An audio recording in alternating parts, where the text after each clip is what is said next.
हमारे पास कार्यकर्ताओं की फौज है। पंचायत प्रतिनिधियों के लिए जो नाश्ता, जलपान, खाना आदि की व्यवस्था किया जाएगा। आज जनप्रतिनिधियों के पैर में जो जंजीर डाल के आज प्रशासनिक पदाधिकारी के सामने घुटना टेकने के लिए मजबूर कर रहा है, मानदेय के नाम पर अपमान किया जा रहा है, उसके खिलाफ मेराज आलम सदन में जो लोग लड़ रहे हैं अन्य प्रत्याशी, वो दूसरे, तीसरे और चौथे नंबर के लिए आपस में संघर्ष कर रहे हैं। स्थानीय निकाय कोटे से होने वाले 24 सीटों पर विधान परिषद के चुनाव को लेकर के अब सरगर्मियां बिहार में तेज है। इस वक्त मधुबनी की बात करें तो मधुबनी में मुकाबला दिलचस्प है। देखिए, एक तरफ राष्ट्रीय जनता दल ने मेराज आलम को यहां से उम्मीदवार बनाया है, तो वहीं राजकुमार यादव हमारे साथ है, राजद के वरिष्ठ नेता है और पूरी जिम्मेदारी मेराज आलम को जिताने की पूरी जिम्मेदारी तेजस्वी ने राजकुमार यादव है। क्या लगता है, मेराज आलम यहां से चुनाव लड़ रहे हैं? तो कुछ चुनौती छोटा सा मिल रहा था। आदरणीय नेता प्रतिपक्ष माननीय श्री तेजस्वी यादव के आने से और उनके आज के सफल कार्यक्रम होने के कारण जो भी परेशानियां थी वो सारा दूर हो गया। अब कोई लड़ाई नहीं है। जो लोग लड़ रहे हैं अन्य प्रत्याशी, वो दूसरे, तीसरे और चौथे नंबर के लिए आपस में संघर्ष कर रहे हैं। और मेराज आलम को आज जो नामांकन के उपरांत सभा थी उसमें भारी जन समर्थन लोगों का मिला है।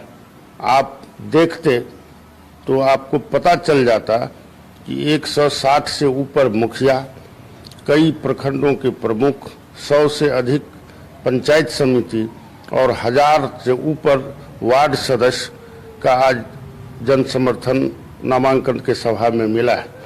कई जिला परिषद सदस्य और भी समर्थकों का भारी हुजूम था।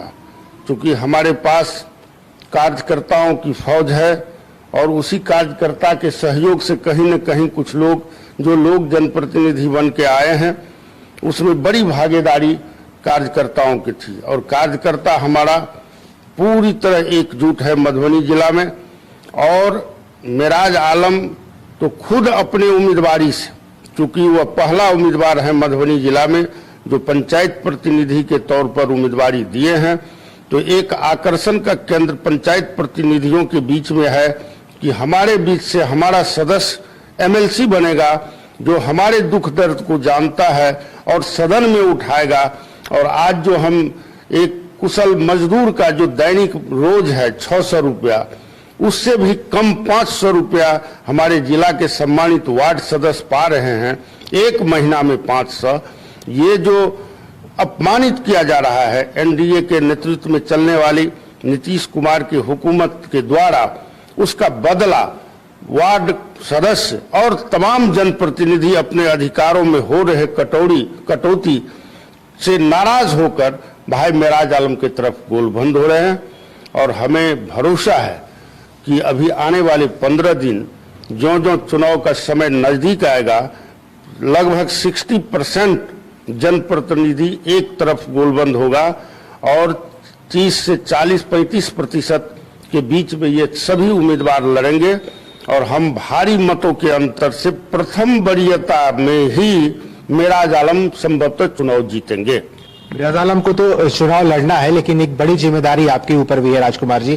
क्या लगता है, कई उम्मीदवारों को हमने सुना कि जीतने के बाद ये करवाएंगे वो करवाएंगे, लेकिन आप लोगों की क्या रणनीति है? अगर मेराज मधुबनी से जीत के जाते हैं तो जनप्रतिनिधियों के लिए सबसे पहला काम सदन में उनको जो मानदेय के नाम पर अपमान किया जा रहा है उसके खिलाफ मेराज आलम सदन में पहला जो उनका कभी प्रस्ताव रखने का मौका मिलेगा तो वह प्रस्ताव होगा कि उनके वेतन में और भत्ते में वृद्धि किया जाए।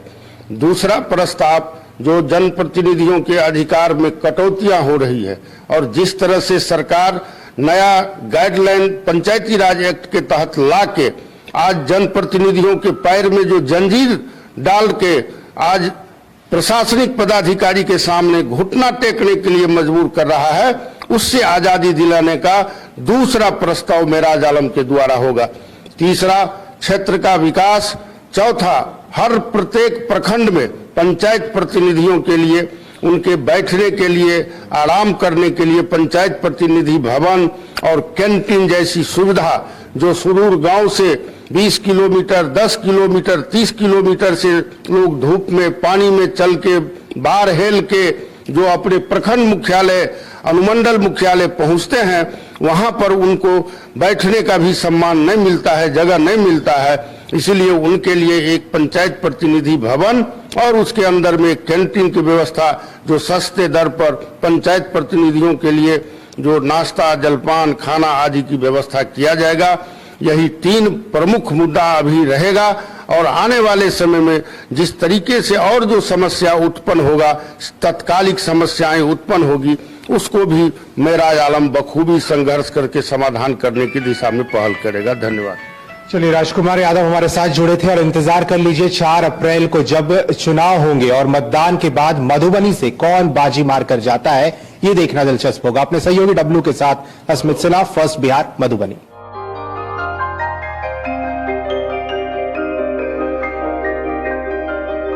इस कोविड पेंडेमिक में सब ये शहर छोड़कर अपने शहर, अपने घर चले गए। हम लोगों का अपना शहर तो है, लेकिन वहाँ अपना घर नहीं। अगर सिचुएशन और खराब होता चला गया तो हम जाएंगे कहाँ?